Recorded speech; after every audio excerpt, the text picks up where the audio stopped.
ভাইয়া গলার আওয়াজ জোরে। কোঠা আন্দোলন নিয়ে চুপ থাকায় এবার কানাডায় একের পর এক প্রশ্নের সম্মুখীন সাকিব আল হাসান। 27শে জুলাইয়ের সেই ভিডিও ঝড়ের গতিতে সামাজিক যোগাযোগ মাধ্যমে ছড়িয়ে পড়ছে। হাজারো প্রশ্নের সম্মুখীন সাকিব আল হাসান। সাকিব আল হাসান কানাডায় গ্লোবাল খেলতে গিয়েছেন। সে সময় ভক্তদেরকে তিনি অটোগ্রাফ দিচ্ছিল। এরপরই এক ক্রিকেট ভক্তের নজরে আসেন সাকিব।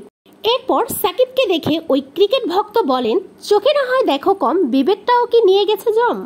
প্রতি উত্তরে সাকিব বলেন, আপনি দেশের জন্য কি করছেন?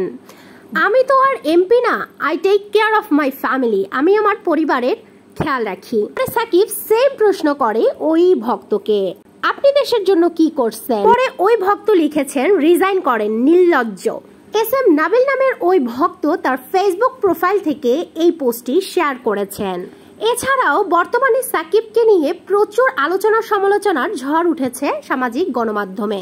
স্ত্রী এবং 3 সন্তান ছেড়ে সে আবার পরকীয়ায় জড়াচ্ছে। সেই পরকীয়া প্রেমিককে নিয়ে বিভিন্ন হোটেলে রাত্রি যাপন করেন সাকিব আল হাসান। বর্তমানে সাকিব আল হাসানের চরিত্র যে কতটা খারাপ ভয়ঙ্কর সেটা আমরা কম বেশি যারা নেট ইউজ করি তারা কম বেশি সবাই খবর রাখি। তো এতক্ষণ সাথে থেকে ভিডিওটি পুরো দেখার জন্য সবাইকে ধন্যবাদ।